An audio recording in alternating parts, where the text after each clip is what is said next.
Cette émission s'adresse à un public averti. Doc Mayou et José Arsenault. Au réseau Cogeco, vous écoutez Doc Mayou et José. Avec le Doc et José Arsenault. Bonjour tout le monde et bienvenue dans l'émission Le Doc Mayou et José. Bonjour Doc Mayou. Oui, bon matin, bon début de semaine, José. On va poser toute une question ce matin qui n'est pas facile à répondre. Ça, on en est conscient. Mais on va vous dire d'où on part. C'est concernant l'émission Tout le monde en parle hier où Caroline Néron était invitée à s'expliquer, entre guillemets, sur les déboires financiers de son entreprise. Vous vous êtes endormi dessus, vous? C'est ça? On ne pourra pas bien débattre ou en jaser, là, mais... Je voulais. J'étais très intéressé à entendre son propos. Mm-hmm. Malheureusement, après environ 5 ou 6 minutes, je suis tombé endormi et je suis tombé endormi profondément. Mais avez-vous eu le temps de voir un peu son attitude? Oui. Bien, les premiers 6 minutes. Okay. Fait que vous êtes capable de... Juste au niveau de l'image, là. Oui. Moi, je pense que c'est là qu'on voit la différence entre quelqu'un qui paye pour avoir des spécialistes de l'image quand ils sont dans l'embarras et quelqu'un qui ne paye pas. Moi, je pense qu'elle aurait dû engager quelqu'un. Parce qu'elle est arrivée aigrie, arrogante, au-dessus de ses affaires, en ne prenant aucune responsabilité. Est-elle la seule? Est-elle la seule citoyenne face à une situation, je dirais pas une erreur, mais face à une situation complexe, défavorable? Oh, n'est-ce pas bien dit? Ah oui, bien que vous parlez bien. Ça paraît que vous aviez fait des études. Une situation complexe, défavorable, oui. Adopte une attitude blâmante envers l'autre. Oui. Et moi, écoute, j'ai entendu, c'est de la faute des médias. Ben, pas juste Sauf les médias. erreur. Les médias, son amie qu'elle avait engagée pour la comptabilité puis que finalement, elle n'était pas si bonne que ça. Puis, tu sais, on pourrait continuer d'en énumérer. Okay, oui. Mais par contre, moi, je tiens à dire quelque chose. Moi, j'ai énormément de respect pour les entrepreneurs. Puis, je la crois qu'elle était très bonne dans le marketing, dans comment, là, justement, faire connaître l'entreprise, prendre l'expansion. Je la crois là-dedans. Tu sais, puis je crois aussi que ça se peut des entrepreneurs qui ont à prendre des risques que n'importe qui d'autre ne prendrait pas. Puis ça se peut que ces risques-là fonctionnent, puis ça se peut qu'ils se plantent. Oui. Fait que tout ça pour dire que même dans sa situation, là, moi, je respecte quand même la femme d'affaires qui a travaillé très fort là, pour faire prendre de l'expansion. Elle s'est rendue un chiffre d'affaires de 15 millions quand même. Il faut le faire, là, OK? Oui. Maintenant, oui, tout à fait. Mais maintenant, moi, je pense... En tout cas, je vois loin, là. Mais juste de par son attitude, que ça en dit un peu aussi sur la femme d'affaires qu'elle est. Quelqu'un, je pense, vous me direz ce que vous en pensez, là, mais quelqu'un qui est capable, je vais dire une phrase célèbre d'un psychiatre connu, de se regarder tel qu'il est, va être une meilleure personne, une meilleure femme d'affaires, puis une meilleure toute, là. Oh, la connaissance de soi-même Oui. serait-elle un atout, quel que soit notre champ d'activité professionnelle? Je pense que oui. Maudit, il est bon le psychiatre qui a dit ça. Parce qu'à force de tout le temps mettre la faute ses autres, ben, je pense que tu peux pas t'améliorer dans ce temps-là. Ouais. Il y en a beaucoup que leur second, le deuxième nom, là, c'est à cause, hein? Pierre, c'est à cause Tremblay. Pierre, tu sais, c'est à cause tout le temps des autres, là. Oui, c'est à cause.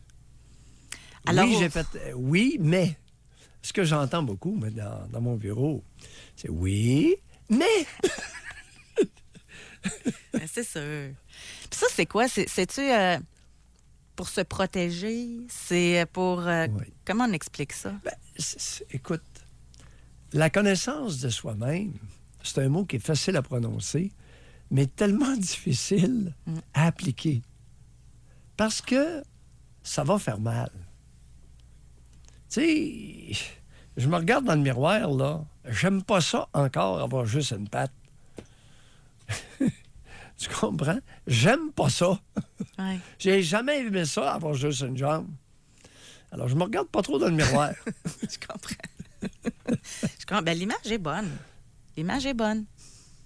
Fait qu'autant, là, c'est au niveau physique, mais autant au niveau intérieur. Là. D'avoir une personnalité qui est légèrement désagréable à l'occasion. Puis là, c'est un euphémisme, là. Je diminue pour augmenter le propos. Et quand tu réalises qu'il y a des personnes qui ont une personnalité plus d'entre-gens. Prenons juste un trait de caractère, l'entre-gens. Ils arrivent en quelque part, ils ont le verbe facile, le contact facile. Tu regardes aller ça, tu dis, moi, comment ça fait que je suis pas comme ça? C'est de naissance, c'est un talent naturel. Ils n'ont même pas besoin de se forcer, les sacripants. Je ne l'ai pas, ça. Hein? J'en rencontre des fois qui me consultent, puis je découvre qu'ils sont plus brillants que moi. Ça vous fatigue-tu? Ce qui arrive, dans mon cas, non. Mais je suis exceptionnel là-dessus. Des personnes, des parents qui vont accepter des enfants qui ont des plus forts quotients intellectuels qu'eux, ça ne court pas les rues. La plupart, non, ils ne l'acceptent pas. Ça, c'est pas la première fois que vous dites ça, puis j'ai de la misère à le comprendre sincèrement. Il me semble que tu veux le mieux, le meilleur pour ton enfant. Mais c'est parce que tu te compares, Ouais. Ça, c'est... Écoute, les mères qui veulent le meilleur pour leur enfant, c'est moins de 20 %. Non, écoute, on va se dire les choses. À des degrés différents, ça les fait suer lorsque leur fille les dépasse sur le plan de la beauté, du quotient intellectuel, de la popularité et surtout et avant tout de la jouissance sexuelle. Vous poussez fort un peu un matin, là, en ce lundi de lendemain de tempête. Bon, c'est un élan d'un individu ragaillardi par le froid. Oh, vous, c'est le froid qui vous stimule. La chaleur m'avachit. Oui. Donc, aujourd'hui, on s'inspire de tout ça. Et on va poser la question aux gens. Selon vous, c'est quoi la plus grande erreur que vous avez commise dans votre vie? Hey, c'est large, là. C'est très, très large. Ça peut être aussi bien, sur un coup de tête, d'avoir quitté un emploi très lucratif, là. Ça peut être ça. N'importe quoi. Et pour l'instant, je remercie encore une fois les auditeurs de participer. Parce que déjà, sur notre page Facebook, le Doc Mayou et José, on a des réponses. Ah oui? Et je vais les lire tout de suite avant qu'on aille à la pause parce que je préfère, surtout un sujet comme aujourd'hui, ce qui va être intéressant, c'est de jaser avec le monde. Là. Oui. Bon. Ici, Enrico, il dit de croire aveuglément qu'on pouvait faire confiance à tout le monde et surtout à la famille. Ouais. On est seul, on meurt seul. Ouais. Les excès de confiance. Ça revient beaucoup. Alors, les excès de confiance ou de méfiance sont tout aussi nuisibles l'un que l'autre. Excès de confiance à l'intérieur d'une famille, vous pouvez vous faire rouler solide. Excès de méfiance, vous pouvez vous priver d'opportunités incroyables. J'avais pas pensé à celle-là. Excès de confiance, j'avais pensé, mais pas méfiance. C'est vrai qu'il y a des gens tout le temps méfiants, puis qui n'osent jamais. Ici, Véronique, elle, d'être restée dans une relation extrêmement toxique. Qui plus est, trop facile à dire. Véronique, qui plus est. Relation toxique, ça ne dit strictement rien. Rien de rien. Hey, c'est incroyable. Comme à chaque époque, on se découvre un vocabulaire creux, insignifiant, dans le sens de sans signification. Parce que, comme vous dites, c'est parce que le mot nous fait penser que ça peut être mille affaires. Ça peut être un jaloux, ça peut être un violent, ça peut être un alcoolique, ça peut être quelqu'un qui ne respectait pas. C'est vrai que ça ne nous dit rien. Ici, on a Nancy, de ne pas avoir fait d'études. Carl, d'avoir des enfants avec une femme qui n'en voulait pas. T'as peu. Ma pire erreur, c'est de ne pas avoir fait d'études. Est-ce qu'il y avait des opportunités? Attends un petit peu, là. J'ai pas de maudite scène, puis j'ai pas d'opportunité, puis je suis dans la misère noire. C'est une erreur de ne pas avoir fait d'études. Mais il nous manque le contexte, là. Ben oui, amenez le contexte, parce que j'embarque pas d'emblée, là. Mais écoutez, Carl, avoir des enfants avec une femme qui n'en voulait pas. Ouais! Ça, je pense que c'est plus fréquent qu'on le pense. Mais c'est pas dit beaucoup. Messieurs, la progéniture, c'est pas vous qui l'enfantez. Faites attention. Le désir de reproduction passe d'abord et avant tout par la femme. Carl. Pas personne qui vous avait dit ça? Vous suivez ce train. Vous ne le précédez pas. On va aller à la pause là-dessus. On comprend que c'est pas tout qui peut se dire à la radio. Alors, vous pouvez nous texter au 25 226. Et vous pouvez réserver votre circuit téléphonique. Mais je sais que ça demande une réflexion. Puis je pense aussi une certaine humilité, là, tu sais, d'être capable d'appeler en plus pour nous le dire. Là, c'est... Oh, une certaine humilité. Ben, pour ne pas dire une humilité grandiose. Humilité. N'est-ce pas là un mot blasphématoire dans notre culture? Ah oui? Oui, l'humilité. Rarement droit de citer. Je vous sens particulièrement en forme ce matin, ça se peut-tu? Vive le froid, vive le froid! Non, là, j'aime. Écoute, je pense que je suis un Québécois, peu importe l'âge, à 70 ans. Et écoute, le froid me fait du bien. Ah, Je trouve ça, là, vivifiant. Ouais. Ça a toujours été? Ouais. Les T'as pas contraires idée, nous s'attirent. Vous et T'as moi, pas- on n'est pas pareil pas tout T'as là-dessus. pas idée, dans les pires froids, comme on avait du plaisir, jeune, à jouer dehors. Écoute, des soirées de temps et des journées de temps le samedi puis le dimanche. Avec les jours rouges, là. On avait des mitaines, puis on rentrait sur l'heure du midi. Et là, ma mère faisait sécher les mitaines derrière le poêle. On avait un autre père pour l'après-midi. Puis là, celle qui avait séché sur l'après-midi, on les reprenait pour le soir.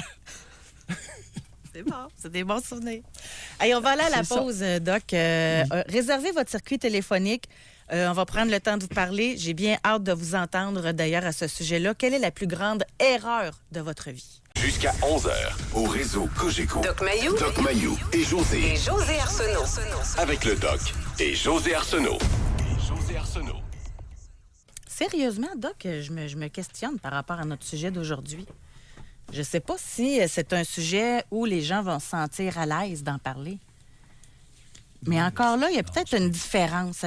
Je persiste à croire qu'à partir du moment où tu es capable de dire « j'ai fait une erreur », je l'assume et j'apprends de ça, je pense que c'est ce monde-là qui va appeler. Parce qu'être capable de reconnaître une erreur, d'apprendre de ça, c'est toute qu'une force, là. Oui, définitivement. Fait que je pense que c'est ces gens-là qui vont nous téléphoner. Et humblement dit, respectueusement dit, les personnes qui ont un moi fragile ont beaucoup de difficultés. Puis je le dis avec sympathie ce matin. Il y a beaucoup d'individus qui ont des moi fragiles. De s'avouer, en plus d'avoir un moi fragile, de s'avouer leurs torts et leurs gaffes, c'est pas facile. C'est pas un exercice facile. Mais, chers amis, même si vous avez un moi facile, de reconnaître, l'importance de reconnaître une gaffe, c'est de mettre en place quelque chose pour ne pas la répéter, cette maudite erreur-là. Autrement, si vous fermez les yeux, vous évitez la blessure narcissique, mais vous allez vous faire rentrer dedans et démolir encore une fois. Entre deux mots, on prend le moindre, on prend le moins pire. Ce qui doit être difficile, tu sais, c'est d'admettre, tu sais, de dire « Ah, j'ai fait confiance à cette personne-là, puis je me suis fait fourrer. » Là, je dis les vrais mots.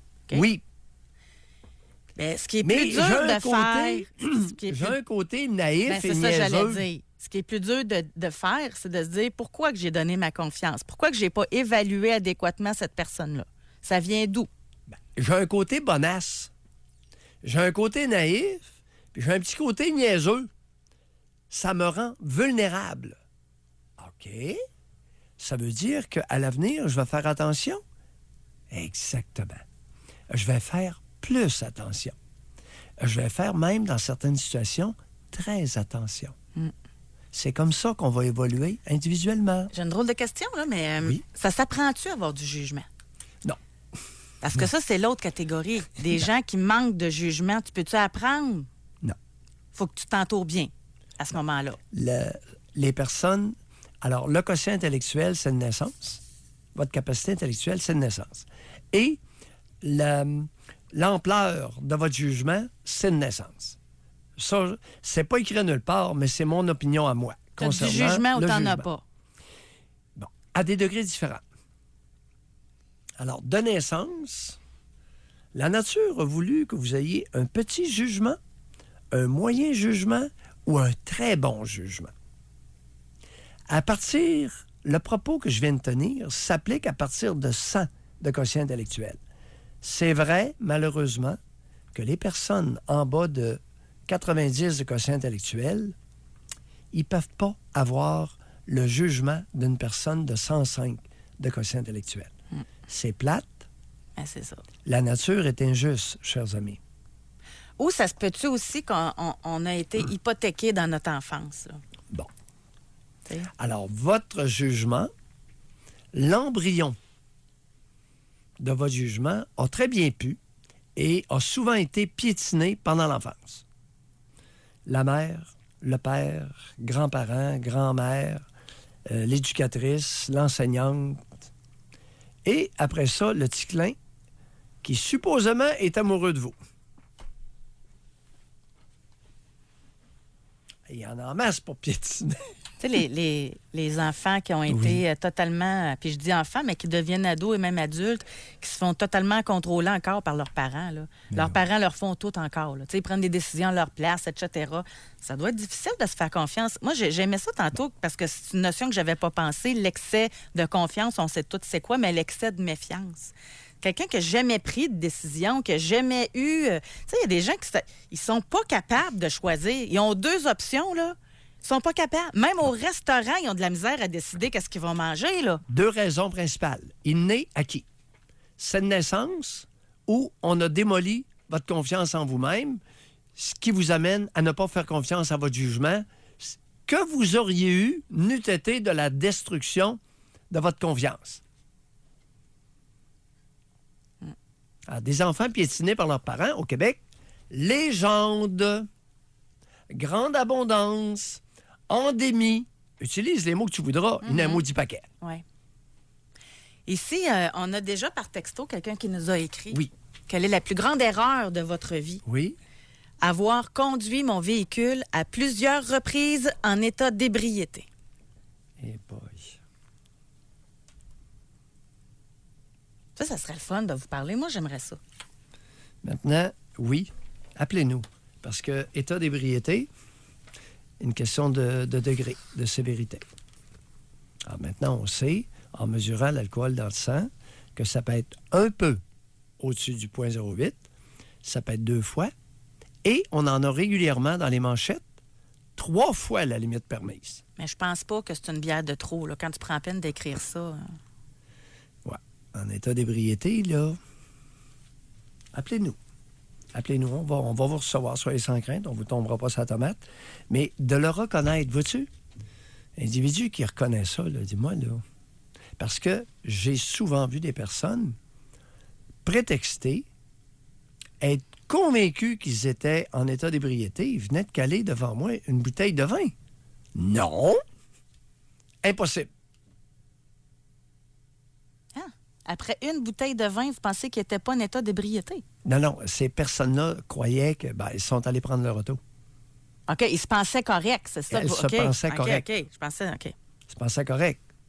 Puis des personnes qui ont des postes importants, là. Ici, homme 29 ans.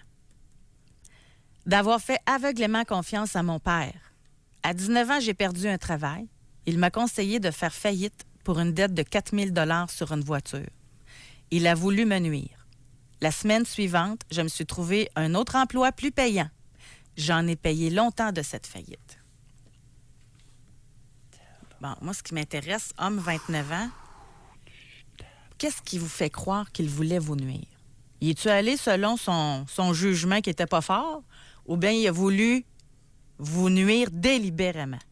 Moi, c'est ça que j'aimerais comprendre. Et pourquoi? Et entre les deux, il y a nuire inconsciemment. Appelez donc, là, homme 29 ans. Oui. Parce qu'il y en aurait long à comprendre là, de cette situation-là. Eh oui. Expliquez-nous cette notion-là, nuire inconsciemment. À première vue, je ne suis pas un expert en faillite. Ça n'a pas de maudit bon sens. Tu sais, faire faillite pour une dette sur un automobile de 4 000 $, voyons. Tu remets l'auto. Mais il était mal conseillé aussi par le bureau de syndic en passant. Hein? En tout cas. Mais, ou il y a peut-être des choses qu'il ne nous dit pas. Alors là, il y avait une dette de 4 000 mais les cartes de crédit, c'était combien? Puis Alouette, là, il faut faire attention. Là. Il y en a Soyons beaucoup prudents. qui regrettent, Doc, de ne pas avoir fait d'études. Ça revient souvent, ça. Ici, avoir perdu mon temps au cégep et de ne pas m'être forcé. Ici, une autre qui dit « Je Oui, regrettais... attendez, va pas trop vite. Bon, les regrets maintenant. C'est intéressant. Je regrette d'avoir fait la fête, d'avoir foiré au cégep. Et une maudite gang. Ça, j'ai été témoin. C'est de toutes les époques. Au cégep, ça foire. Maintenant, pourquoi, dans votre cas, vous avez foiré vos études? Là, ça devient utile. C'est rarement foirer ses études au cégep est rarement un geste gratuit et uniquement volontaire. OK. Arrêtez de protéger un peu tout le monde. OK. J'espère qu'il y en a qui vont appeler pour nous en parler pour qu'on aille plus loin. On ne suggérera pas de réponse. Mais j'aimerais ça en attendre, par exemple. Oui. Tu vois, une autre, je regrettais de ne pas avoir fait d'études et d'être dans un domaine qui ne me convient pas. Avec beaucoup de courage, je suis sur les bancs d'école au moment où on se parle à 28 ans pour terminer mon secondaire.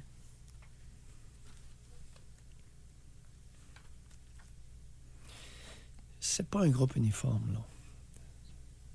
J'ai peu de commentaires sur ce... Parce que 28 ans, terminer son secondaire, il peut y avoir plusieurs raisons, y compris une capacité intellectuelle limitée. Et oui, ça, si tel est le cas, ça demande du courage parce que vraiment? c'est pénible. Ouais. OK?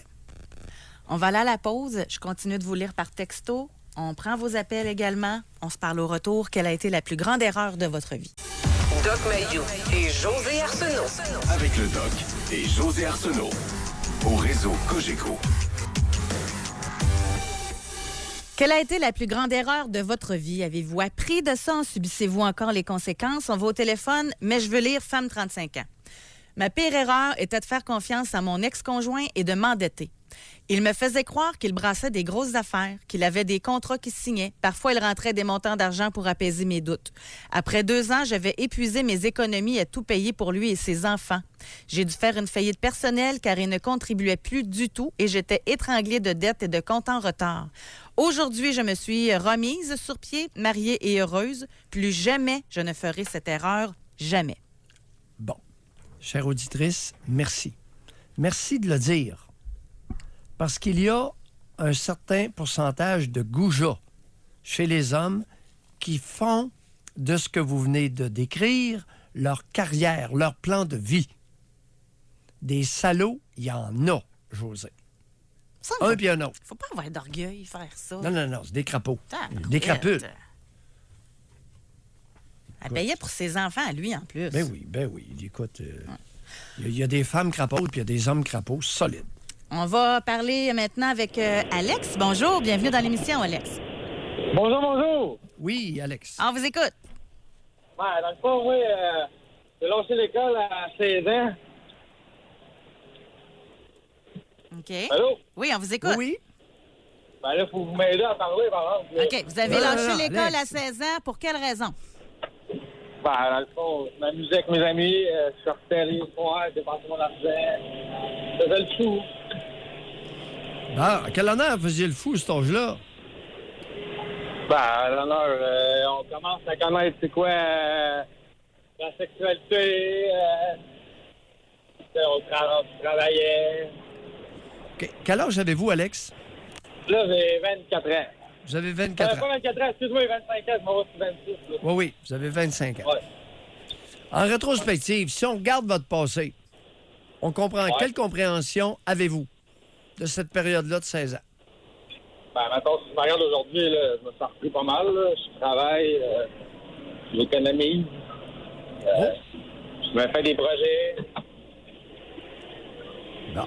Alors, comment vous expliquez à vous-même votre comportement de lâcher l'école à 16 ans puis le niaisage que vous faisiez avec ça? Ah, maintenant, ça m'a retardé pas mal dans ma vie. C'était quoi ma question, Alex? Alex, c'était quoi ma question? Il faut répéter, s'il te plaît. Oui. Comment vous comprenez votre comportement? En quel honneur que vous avez agi comme ça à 16 ans? Je sais pas comment dire ça, là. Ben c'est ça, Alex. Ça va être important parce que c'est dangereux d'avoir vécu une période sans comprendre pourquoi. C'est dangereux parce que ça pourrait revenir. Les niaiseries pourraient vous reprendre. Bon, je pense pas, là. Alex, Faut se calmer, pas me... Je vous le jure, M. Mayou. qu'est-ce que vous avez calmé? Bon, OK, on va y aller autrement. Ben, ça a l'air que je suis impulsif. Mettons, impulsif, ça veut dire agir sans réfléchir.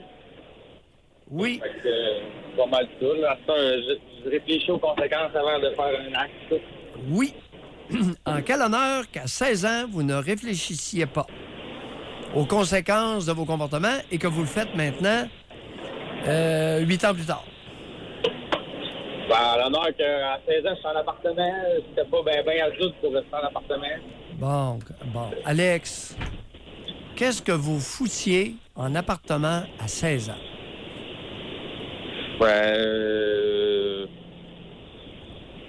Ça allait pas bien à la maison, là. Fait que je suis parti en appartement, là. Pardon? Ça allait pas bien à la maison. Qu'est-ce Fait qu'elle que a je suis parti en appartement. raconté? Ben, là, j'avais un père colérique et une mère folle, là. Racontez.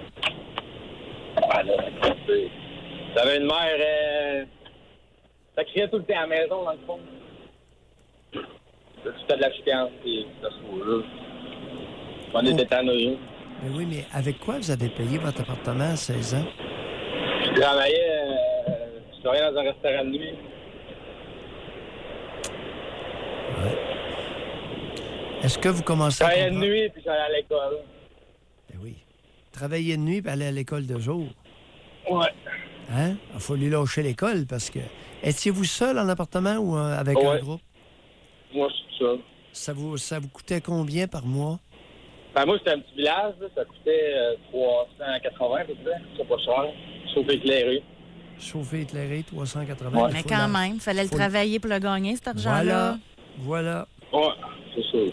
Et puis vos deux géniteurs, ça les dérangeait pas de vous voir travailler à 16 ans puis lâcher l'école? Ben, ils savaient pas que j'avais lâché l'école. Alex, êtes-vous sérieux? Ben, tu sais, on va te le dire, j'ai retourné à l'école, j'ai fait un DEP par contre. Oui. Et là, je fais de la maçonnerie. OK. Je fais du déneigement l'hiver, de la maçonnerie l'été. Oui. Mais je peux-tu revenir sur quelque chose, Oui, Alex? Ça veut dire que vous ne deviez pas avoir beaucoup de contact avec vos parents non plus, s'ils n'étaient même pas au courant que vous aviez lâché l'école. Là. Ça veut dire que Ben, dans c'était... ce temps-là, non. J'avais pas énormément de contact, non. Qu'est-ce que... Votre père et votre mère, ils faisaient quoi dans la vie? Mon père, il avait une compagnie de transport, puis ma mère, femme au foyer. Et la femme au foyer avait combien d'enfants à s'occuper? Dans ce temps-là, j'avais une grande petite soeur, puis un petit frère. Non, le petit frère, il y a 13 ans. Non, j'avais juste une petite soeur. Ah, j'avais mon petit frère aussi. Ouais, j'avais mon petit frère. On était trois en tout. Oui, vous étiez 3. Elle avait... Bon, vous avez quitté 2 enfants à s'occuper. Qu'est-ce qu'elle Ouais. faisait de ces journées? L'alcool. Ah, on y arrive. Ah, on y arrive, ouais, c'est ça. On y arrive, mon Alex. Ouais. Apprenez un coup. Ouais, elle prenait un coup pas mal, là. Qu'est-ce qu'elle buvait, bonne femme? Smirnoff, la Rev, vin. Elle était dans votre cas? Non, Avez-vous- pas de la... Pas... Non, avez-vous dit Smirnov? La Smirnoff. Oui, c'est pas, Ouais, c'est ça. c'est pas une marque de vodka, ça?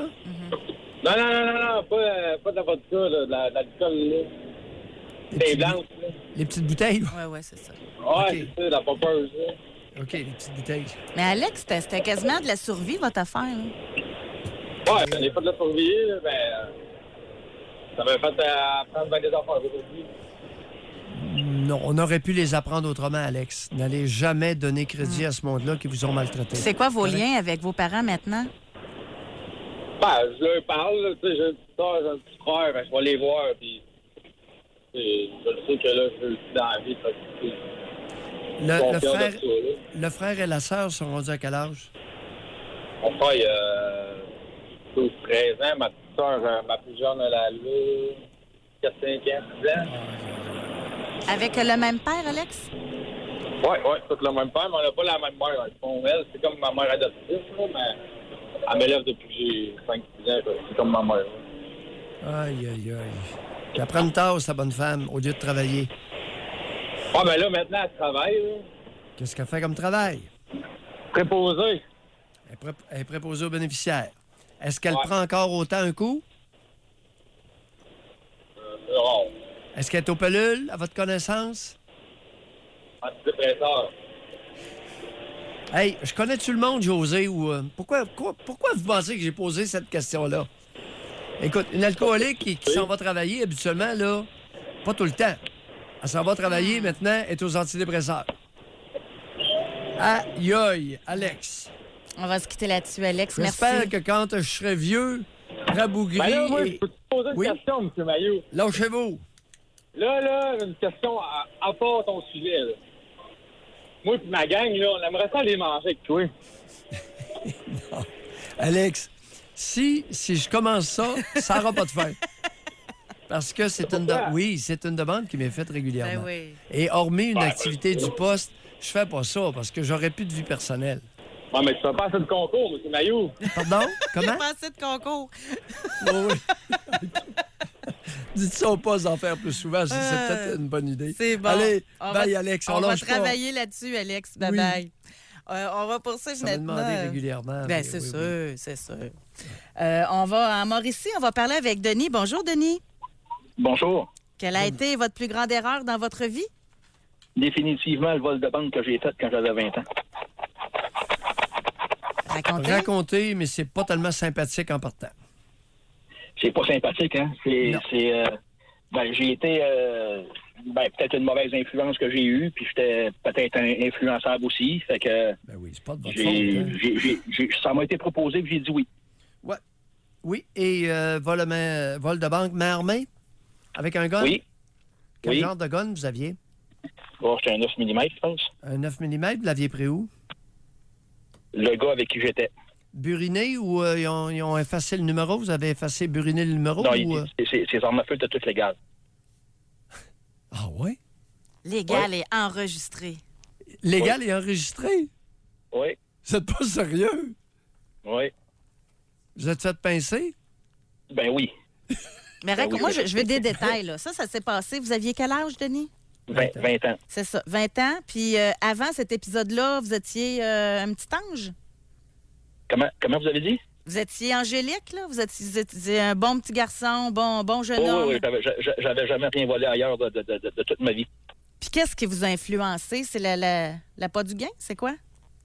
Ben, peut-être que oui aussi. Puis, puis le gars m'avait mis, ça va être facile, on rentre, on sort, puis on va dépenser de l'argent. Ok, c'est correct, c'est beau, c'est bien le fun, mais c'est pas le même que ça s'est passé par tout, là. À quel honneur vous étiez niaiseux comme ça à 20 ans, vous? Oh, je sais pas. Non, mais il Peut-être faut le savoir. Quel âge avez-vous, là? Là, j'ai 49. Ouais. À partir de quel âge vous avez commencé à être moins niaiseux? Peut-être après ça, là, pas bien longtemps après. Avez-vous fait de la prison, Denis? Oui, 1 an. Un an ferme? Seulement Ouais, un an? ben non, j'ai pas été ferme, j'ai fait 4 mois sur 1 an. Ben oui, mais Un tiers. En quel honneur? Expliquez-nous ça, là. Vol à main armée. Ben, Vous étiez le complice?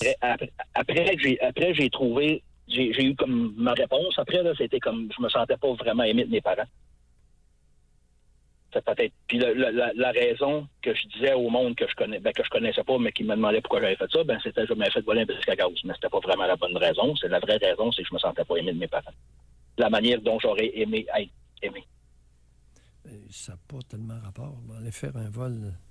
Mais c'est C'est ça, comment vous le spécial, faites, ça. le lien, Denis? Comment vous faites ce lien-là?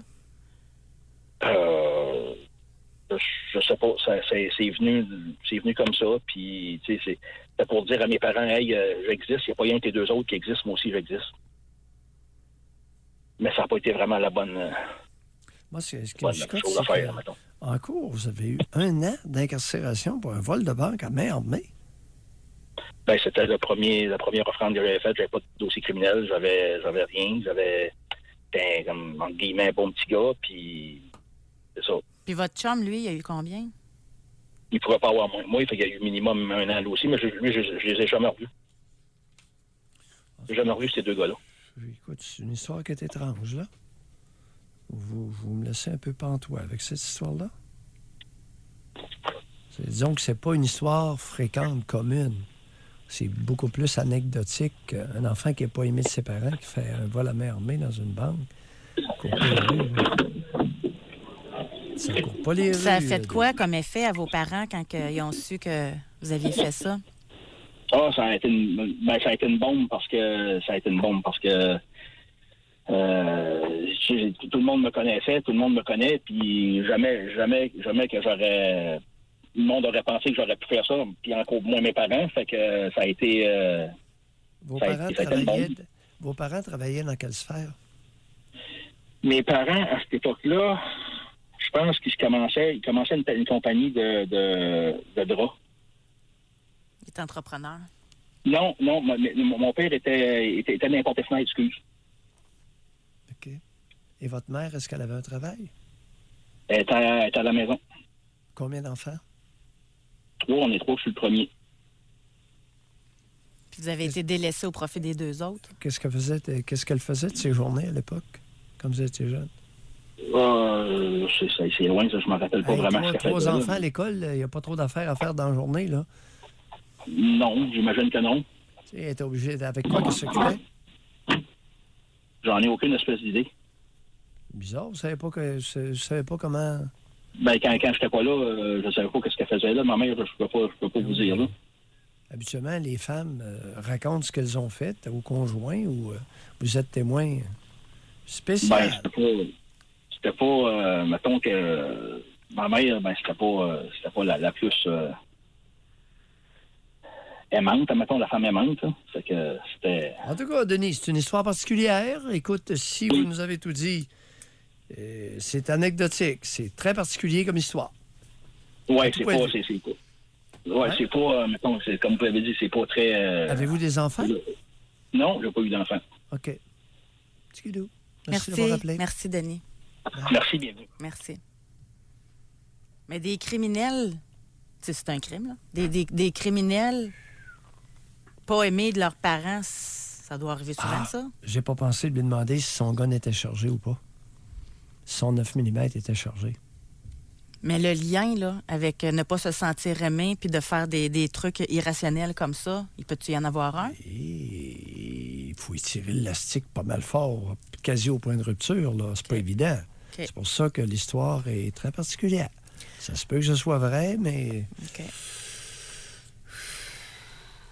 On va respirer. On va aller à la pause là-dessus. Oui. Au retour, nous avons Pierre, Marie et Benoît qui sont en ligne pour nous parler. Doc Mayou et José Arsenault. Avec le Doc et José Arsenault. Au réseau Cogeco. Quelle a été la plus grande erreur de votre vie? On va aller au téléphone. On va parler avec Benoît. Bonjour, Benoît. Bienvenue dans l'émission. Oui, bonjour. Benoît. Oui. Vous m'entendez bien, oui? Oui, on vous très écoute. bien. OK, oui, j'ai eu un enfant avec une personnalité limite. Oui. Puis ça, c'était la pire erreur de ma vie de jeunesse, là. Racontez. Ben, c'est que quand j'ai eu cet enfant-là, mais dans le fond, elle couchait à des heures pas raisonnables. Dans le fond, elle sortait avec des gars bizarres, puis elle avait pas des bons choix dans ses compagnons de vie. Puis comme elle les rencontrait, puis après, ben, 2 jours après, elle voulait déménager avec, elle voulait se marier, puis la folie, là. Oui. Alors, Benoît, vous aviez quel âge à ce moment-là? J'avais 25 ans. Vous aviez 25 ans. Et comment se fait-il que vous vous êtes trempé le pinceau chez cette personne? Ben, dans le fond, dans le fond, j'étais inconscient, puis je ne savais pas... Non, vous n'étiez pas inconscient. Comment se fait-il que vous avez eu une relation sexuelle complète avec cette femme-là? Ben, elle était belle. Bon, merci, Benoît. Ben, elle avait de l'attrait, là. Pardon? Elle avait de l'attrait. Elle était quand même très jolie. Là. Tous les gars, ils la voulaient, puis dans le fond, c'était comme une fierté de sortir avec une belle fille comme ça. Là. Benoît, Ouais. d'abord, merci pour votre franchise. Oui, je suis transparent. Quand est-ce qu'on va s'avouer à soi-même nos vraies motivations? Vous l'avez copulée parce qu'elle était très désirable, n'est-ce pas? Oui. Vous souvenez-vous de la fermeté de votre érection à l'époque? Oui. Vous en souvenez? Vous en souvenez encore? Ben là, parce que j'étais encore aussi performant. Là. J'ai pas baissé vraiment. Là, OK, moi, oui. Vous avez quel âge, là, Benoît? là j'ai 40 ans. Bon. Combien de relations sexuelles avez-vous eues ou sur combien de mois avant qu'elle devienne enceinte de vous? Peut-être une cinquantaine.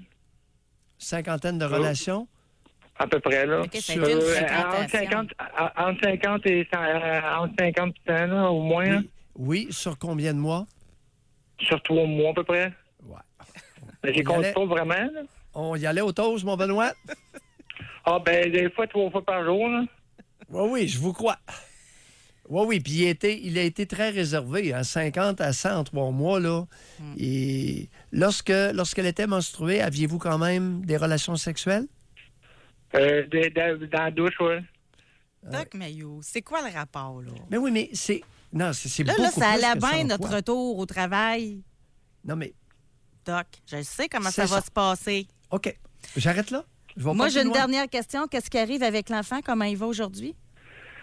Il est tout le temps suspendu de l'école. Il se bat. Il donne des pilules. Il est en train de donner des pilules même pour des maladies qu'il n'a pas, là, vraiment. Là, parce qu'il est comme dérangeant à l'école. Puis l'école n'arrête pas de le suspendre. Il va quasiment pas à l'école. Aïe, aïe, aïe. Il fait Quel âge vraiment...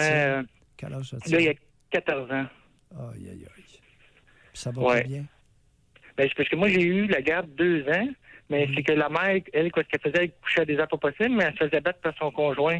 Ben, Puis que là, elle a fait ramasser les choses de femme battue. Mais là, mon fils, lui, il se battait parce que il voyait sa mère se faire battre, que lui, il trouvait ça normal. Puis là, la DPJ lui disait, je pense que c'est à cause de Bou qu'il se bat, mais dans le fond, il portait des jugements sur quelqu'un qui rencontrait 30 secondes. Là. Tu sais, c'est comme ridicule un petit peu.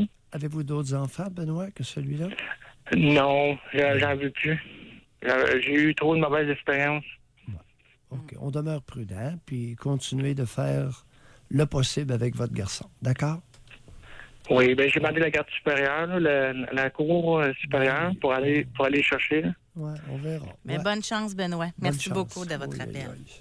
Ah, je vous remercie beaucoup. Mais là, aujourd'hui, là, je chemine, puis au moins, je fais du meeting dépendant petit anonyme, puis au moins, Oui. ça m'aide à avoir une vigoureuse honnêteté avec soi-même, puis de se prendre en main pour changer notre destin. Lâchez pas. Ah, Bye. je travaille fort. Ça va bien. Bye, Merci beaucoup. bye, Benoît. Bye, Benoît. Merci beaucoup, Doc. Bye. Oui.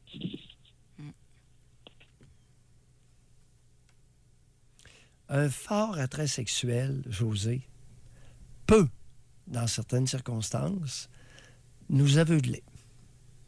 Je l'ai eu en message privé, celle-là. Hommes et femmes. Un homme à l'âge de 23 ans qui s'est fait éblouir par une belle paire de seins qui a amené la naissance d'un enfant. C'est pas rare.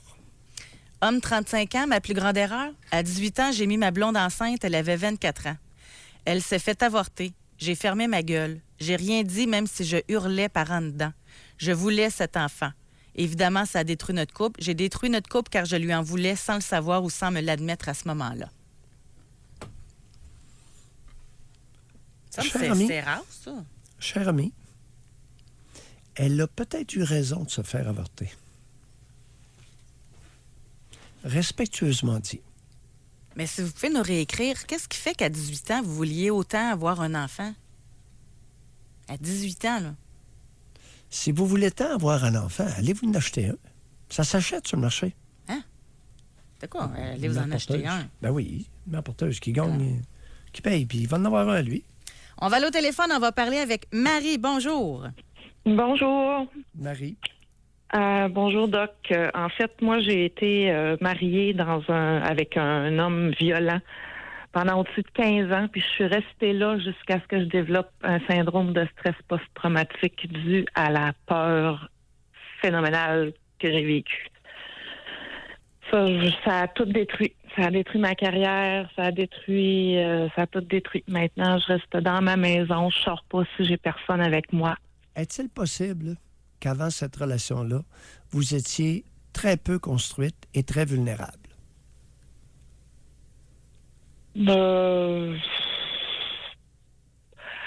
Vulnérable peut-être. Construite, ouais, sur le plan personnel, probablement pas tant non plus. Par contre, j'étais bien partie dans la vie avec une belle carrière. En quoi? C'était dans la vente. Oui. J'étais hyper performante. Oui. Avant 30 ans, je gérais des équipes de vente dans plusieurs endroits au Québec simultanément. 1500, 2000 kilomètres par semaine, ça m'énervait pas. Et comment allait entre 20 et 30 ans, votre vie sentimentale? Ben, en fait,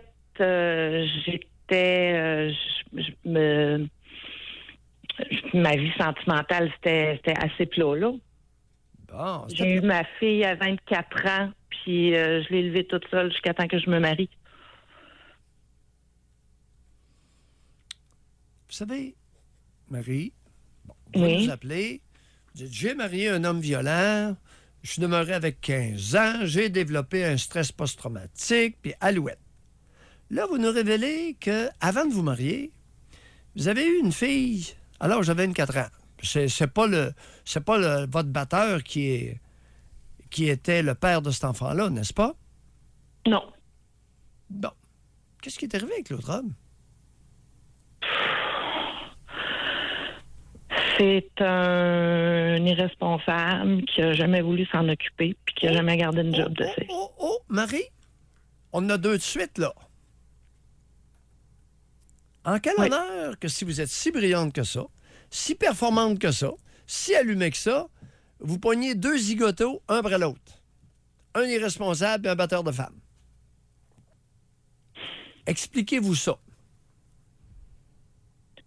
En fait, je le savais pas dans ce temps-là, mais évidemment, avec les suivis suite à mon choc post-traumatique, j'ai rencontré médecins, psychiatres et psychologues, etc. Puis la conclusion à laquelle j'en viens, c'est que en tant que femme, je considérais que j'avais pas suffisamment de valeur pour être intéressante pour un homme qui était responsable et assumé. Oh oui, c'est ça. Et en quel honneur qu'à 20 ans, vous aviez cette opinion-là de vous-même? Ça, c'est ce que j'arrive pas à m'expliquer. Marie, vous avez consulté médecin, psychiatre, psychologue. Hey, quel âge avez-vous, là? Je vais avoir bientôt 50. Hey, Marie, 49 ans. Hey, on allume. On allume. En tout cas, je me rappelle que quand j'étais petite, j'étais tout le temps trop quelque chose ou passé d'autre chose, mais jamais sur mon X. Mais qui vous disait ça? Ben, c'était la perception que l'entourage, les parents inclus, me retournaient. Marie! Non, vous n'avez pas vu médecin, psychiatre et psychologue, vous là. Vous riez de nous autres ce matin, là. Non, je ris pas de vous autres. Je veux Non, jamais parler de mes parents. Pourquoi?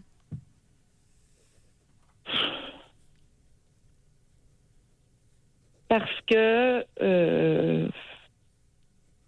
mon père est un homme absent et ma mère est... C'est plate parce que derrière un sentiment très généreux et elle veut toujours aider tout le monde, mais au bout, elle est toxique.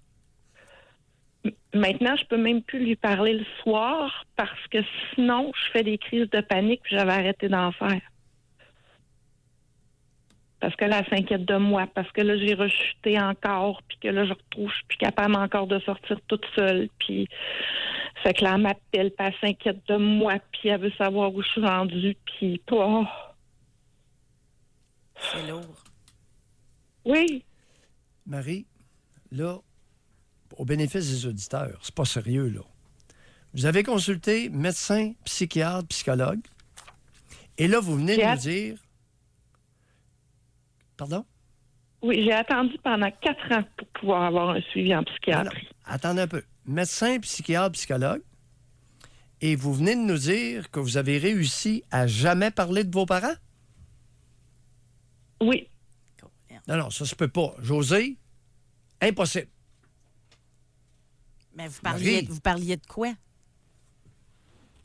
Ben, de moi, de mes peurs, de la façon de mettre en place des stratégies pour les contrôler, de mettre en place des moyens pour diminuer mon angoisse. Marie, est-ce que ça a fonctionné? D'après vous, ça a l'air à fonctionner? C'est pour ça que je pose la question. Ça marche pas. Ça fait 5 ans que je suis dans la maison chez nous. Avez-vous parlé de sexualité avec vos intervenants, médecins, psychiatres et psychologues? Ça, oui, par exemple. Ah oui? Oui. Racontez. En fait, ça va vous paraître paradoxal, Doc, là. Mais quand j'ai finalement réussi à me sortir des griffes de mon mari, j'ai revu quelqu'un que j'avais très bien connu à la fin de mon adolescence et qui m'a pris sous son aile et qui m'a permis de m'épanouir à ce niveau-là, ce qui fait que je suis pas morte aujourd'hui.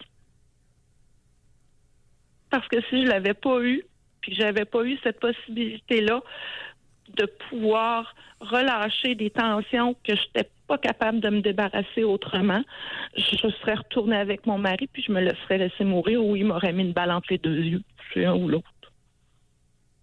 C'est parce que je l'ai eu lui puis qu'il m'a fait découvrir ça. Puis c'est pour ça que j'en ai parlé, qu'ils ont réussi à m'en faire parler, parce qu'avant, j'avais jamais eu de plaisir.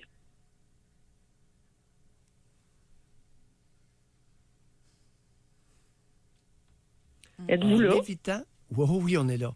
En évitant l'origine des problèmes.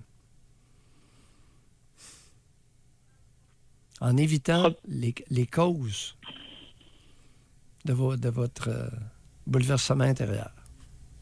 En évitant de parler d'une mère que vous qualifiez de toxique. Hommes ou femmes, les médecins, psychiatres et psychologues, c'est des hommes ou des femmes? Ça devait être des hommes épais, hein? C'était des hommes. Oui. Oui. Il n'y a pas eu de femmes qui ont voulu prendre soin de vous, non? Non, je les tiens loin. Je travaillais dans des milieux d'hommes, moi, comme j'étais hyper performante, mais j'étais la maudite fille qui venait détrôner tous les gars. Marie, est-ce à dire que vous auriez refusé l'aide d'une psychologue femme ou d'une psychiatre femme? Oui. Mais avec le recul, les hommes ne vous ont pas plus aidé, là, en passant? Non, mais je suis plus à l'aise. Inconsciemment, c'est beaucoup plus facile, n'est-ce pas, Marie, de mettre un homme en échec qu'une femme? Oui. Vous savez comment faire? Oui. Êtes-vous belle? Je me débrouille vraiment pas mal pour mon âge. Bye, Marie. Merci beaucoup, bonne Marie. chance. Merci. Bye. Écoute, c'est invraisemblable. On est en 2019. Médecin, psychiatre, psychologue. Non, jamais parlé de mes parents. Ouais. Non, ça se peut pas. Impossible. Hey, Doc, on a pris du retard. On va être obligé d'aller à la pause. Allons-y. Mais juste avant, je vais le faire ça vite. Je ne l'ai pas compris, moi. C'est quoi? C'est facile pour vous de mettre un homme en échec. Qu'est-ce que vous voulez dire par ça? Elle l'a compris. Là. Je comprends que vous aviez votre communication, là, mais moi, je ne l'ai pas compris. C'est quoi une femme qui n'a pas de misère de mettre un homme en échec plus qu'une femme? Elle est capable de le mettre en échec sur le plan professionnel. Elle est capable de le diriger, de l'éblouir. Viens ici, mon petit pit. C'est moi qui m'aide. Ça marche plus avec les hommes qu'avec les femmes. Ben oui. OK. On va à la pause. Elle a tout ce qu'il faut avec les hommes. Doc Mayou et José. Avec Doc Mayou et José Arsenault. Au réseau Cogeco. Quelle est la plus grande erreur de votre vie? Par texto. Ne pas avoir continué mes démarches d'avortement. Je sais, c'est horrible d'écrire ça. Mais avec la relation de marde que j'ai avec mon enfant, j'aurais continué mes démarches. J'avais mis fin à celle-ci quand assise au bureau dans la salle d'attente pour me faire avorter. J'ai regardé les femmes qui y attendaient comme moi. Elles avaient l'air pathétiques et des prostituées. Je me suis dit que je ne ressemblais pas à ce style de femme et je suis partie, décidée à assumer mes responsabilités. J'en ai bavé et j'en bave toujours après 30 ans. C'est triste. Sans commentaire. On va aller parler avec Pierre de Québec. Bonjour, Pierre. Allô, Pierre? Pierre, une fois, 2 fois, 3 fois. On le sait qu'il est là, c'est ça qui est dommage. Pierre! Oui, bonjour. Oh, tabarouette que vous êtes chanceux. On s'en allait raccrocher. Oui, je suis sorti de ma voiture et je suis rentré. Bon, on OK. vous écoute, Bonjour, on vous écoute. Des erreurs qu'on fait, comme exemple, moi, j'avais parti d'une entreprise en informatique, puis, au niveau technique, il n'y a pas de problème, je réparais tous les ordinateurs.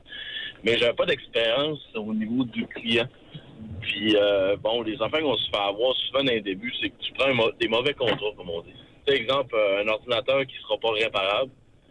Ben là, si c'est exemple, le gars, il t'a payé 1 heure pour ça, ben là, s'il fait affaire à l'OPC, l'Office de la protection du consommateur, là, tu peux y devoir des heures sans arrêt.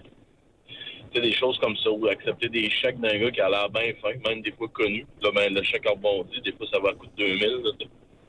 Donc, c'est des choses comme ça. C'est plusieurs petites erreurs au début comme ça que tu peux pas savoir parce qu'à l'école, ils te le montrent pas, première des choses. Puis, en arrière de moi, ben, j'ai pas eu personne pour me dire ça non plus. Donc, mais je vois ça mais avant, les erreurs, j'ai prenais beaucoup sur mes épaules. Mais maintenant, chaque fois que tu fais une erreur, tu te dis, ben, prochain coup, je la fais pas. Bon, ben, merci. Quel âge avez-vous, Pierre? J'ai 45 ans. Bon. C'est mieux fréquenter des gens comme vous, là. C'est plus motivant que le reste de la population, des fois, là. Pierre, il y a une partie des apprentissages qui se font sur le tas. C'est normal. Alors, l'histoire des chèques qui rebondissent, vous en prenez puis vous prévenez votre client que ça va être payable en argent. Tu sais, après quelques fois, oui. Mais si vous persistez, vous allez accumuler des mauvaises créances. Exact.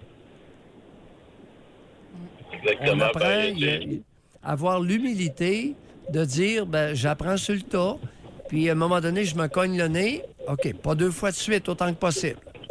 Autrement, notre nez devient tout gros et enflé. Oui, effectivement.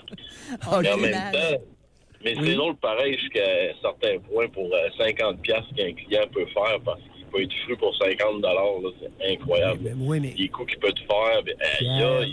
Pierre, l'expérience de la diversité humaine. Oui. Les humains ne sont pas un groupe homogène. Il y en a de toutes les sortes. Que non. Hein? Puis on apprend à vivre et à louvoyer à travers ça. Oui. Excellent.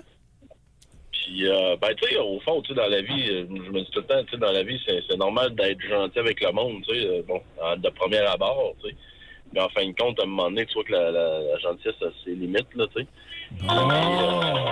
Alors là, vous allez m'amener, vous m'ouvrez une porte. Qui vous a mis dans la tête d'être gentil avec le monde? Ah, c'est nos parents, tout le temps. Quand il n'y avait pas de solution, qui vous a mis dans la tête d'être gentil avec le monde? Ben, si je te réponds à ta question du premier abord, j'aurais dit mes parents. Qui? C'est comme ça que j'ai été éduqué. Qui? OK. Qui? Ben là, je sais pas, je suis capable de répondre à ça. Je vais dire moi, mais je suis pas sûr que c'est ça que vous voulez entendre. Mais non, qui de vos parents? Ça n'existe pas, mes parents. Les deux. Bon, dites-le, et par quel commentaire? Alors, prenez-les un à la suite de l'autre. C'est simple, c'est que c'est comme si tout le monde avait raison sur nous autres.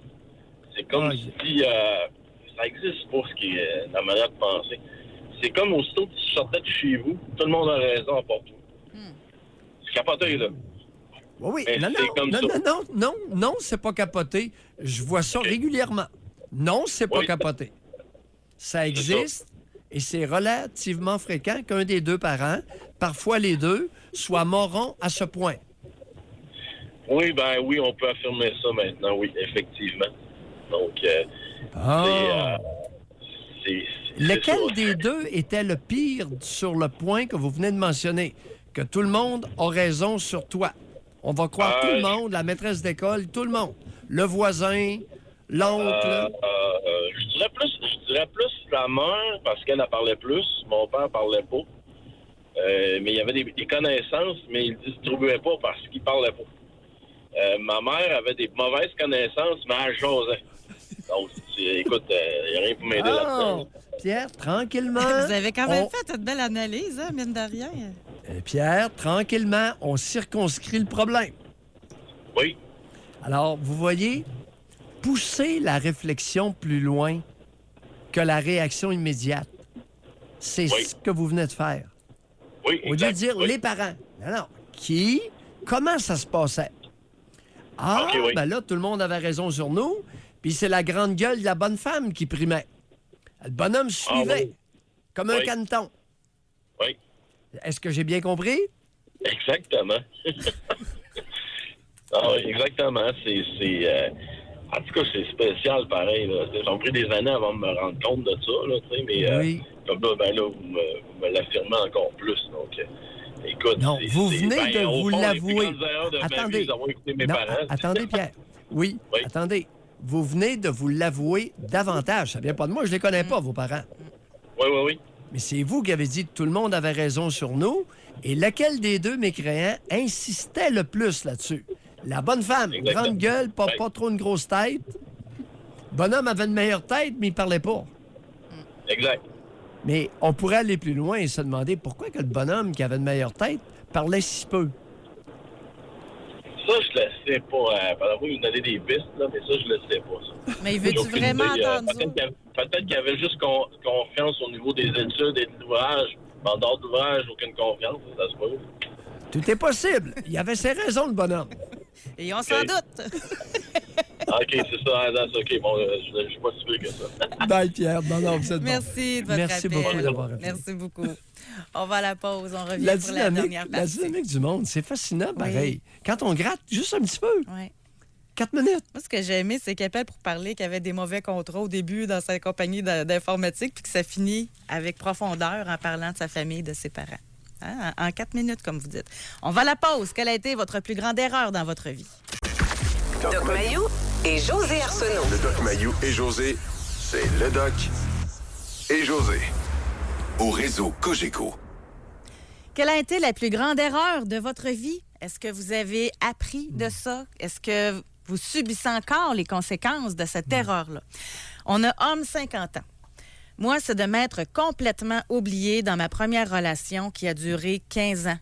Mariage, 2 enfants, finalement divorce. J'ai perdu de vue mes amis. J'ai mis de côté mes propres intérêts pour éviter les conflits et acheter la paix. Je manquais de couilles. Je crois que ça venait de ma mère qui agissait comme ça. C'est mieux une bonne discussion pour crever l'abcès que de tout mettre sous le tapis.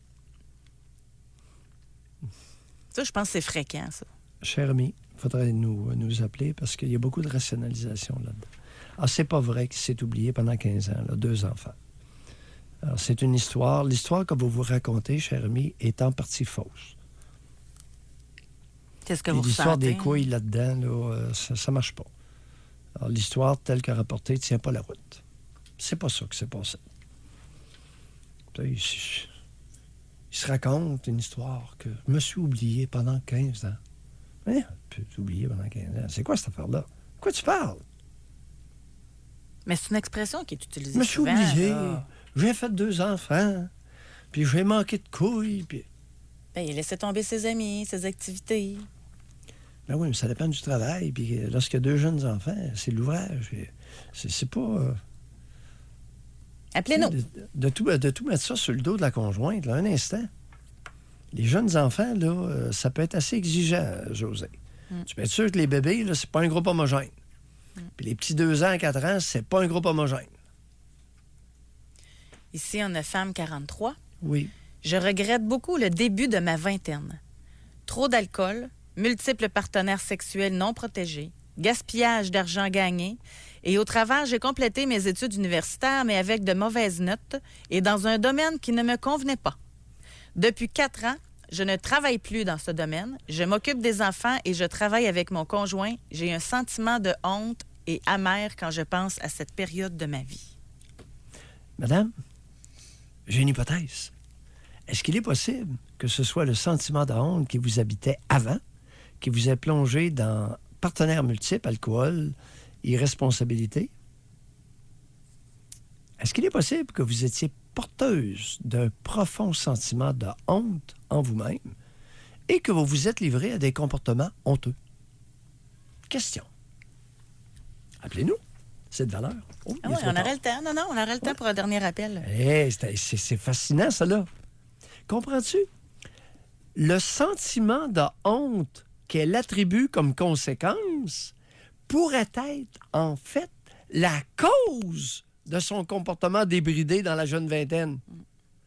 Si tel est le cas, qui a engendré en elle pareil sentiment de honte pendant son enfance et son adolescence? Intéressant. C'est à ça que sert la psychanalyse, chers auditeurs. Ici, on a un texto. J'ai vécu une fin d'entreprise très médiatisée et une persécution à moi et à ma famille sur les réseaux sociaux. J'ai toujours dit à mes proches qu'il n'y a pas de raison particulière. Oui, il y a des facteurs qui aggravent la situation, mais c'est le lot de plusieurs erreurs, décisions, s'entourer de mauvaises personnes.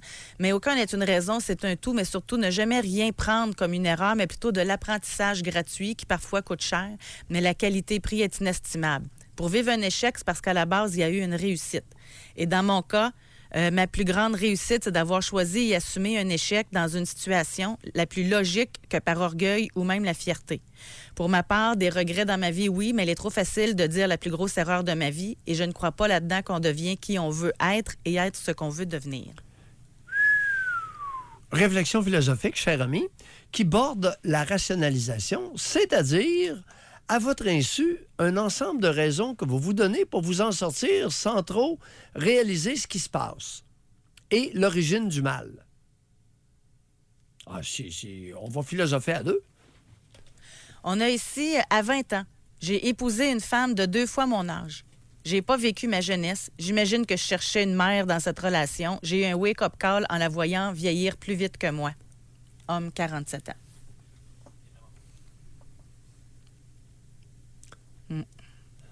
C'est spécial, hein? Vous avez... Écoute, j'aimerais ça l'entendre. À nouveau, ça tient pas la route, ça. Regardez, cher ami, il y avait des raisons impérieuses, importantes pour vous, de vivre de l'intimité avec cette femme-là de 40 ans en particulier. À l'époque, c'est trop facile, 29 ans plus tard, de commencer à jouer au gérant d'estrade. Puis moi, à 20 ans, j'ai fait une erreur. Je me suis accoquiné avec une femme de 40. Cher ami, pourquoi vous l'avez fait à l'époque? Pour quelle raison l'avez-vous fait à l'époque? Oh, j'aimerais ça. C'est de valeur. On aura l'occasion d'y revenir parce que c'est tellement des belles situations à explorer. Les deux derniers témoignages que tu viens de partager avec nous. L'entreprise médiatisée, là. Plus, oui. Ouais. Puis là, le gars, il se raconte une maudite histoire. Qu'à 20 ans, il a fait une erreur. Il a été intime avec une femme de 40 ans. Il a manqué toi sa donc, elle a jeunesse. vieilli plus vite que lui. Ben oui. Tu sais, ça... Aïe, aïe. Aïe, aïe. Ouais.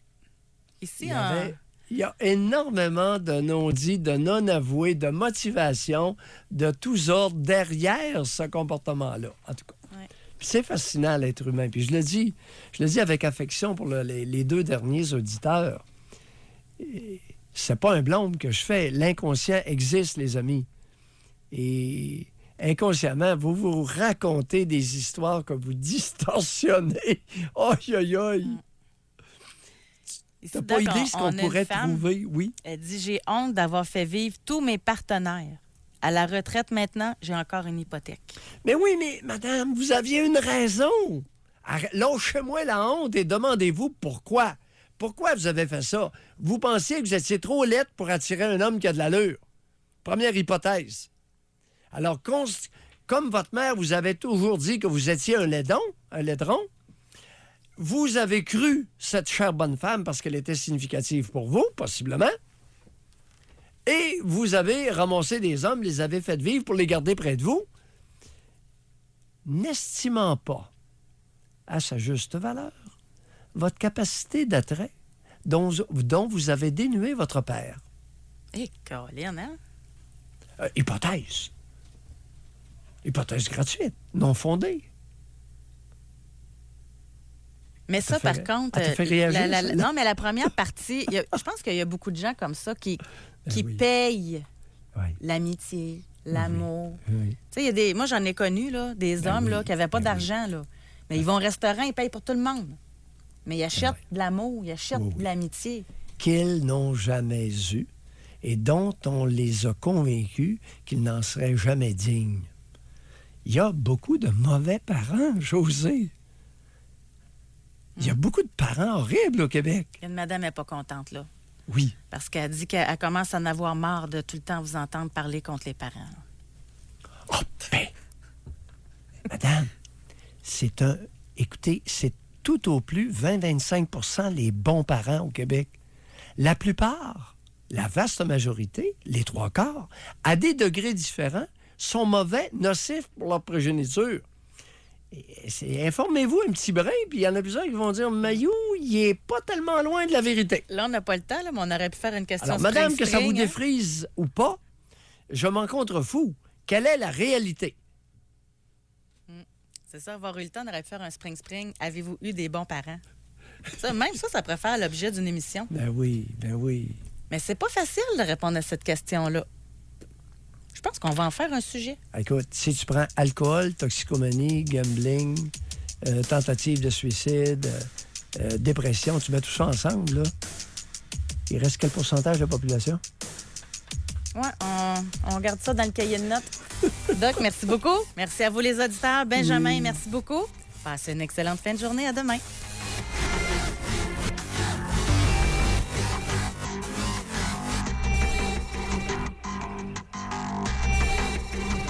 Doc Mayou et José. Soyez là demain, 9h30, pour une autre édition du Doc Mayou et José. Au réseau Cogeco.